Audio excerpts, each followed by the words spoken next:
Samantala, muli na namang naka-score ang kampanya ng mga otoridad laban sa krimen. Ito'y matapos masakote ng mga tauhan ng Quezon City Police District ang 4 na top most wanted sa lungsod Quezon. Ang buong ulat, ihatid sa atin ang aming kasamang si Alvin Baltazar, mag-uulat via phone patch.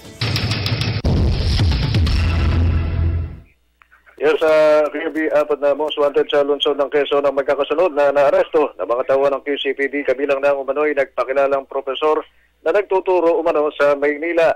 Isa sa 4 na natikong suspect ang nakilalang si Jomel Tamal, yan ang miyembro ng notorious na Gaga Robbery, Kidnapping and Carnapping Group. Huli din ang isang Dionisio sangkot sa Veteran Jeep at AUV Robbery. Ganon din ang isang Vicente Gomez na number 2 most wanted sa QCPD Station 4 habang laglag din ang umano'y nagpakilalang profesor nga na CEO na si Ronald Uiguangco.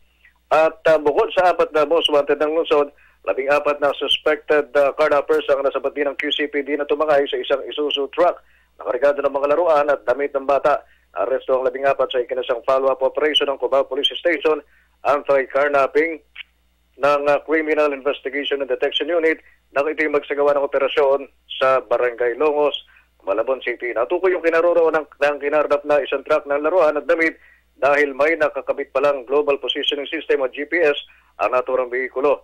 At sinabi ni Senior Superintendent Joel Pagdilaw na batay na rin sa kanilang record kung pag-uusapan ay kaso ng robbery theft, bumaba ito sa 35% mula nang nakalipas sa buwan. Kirby?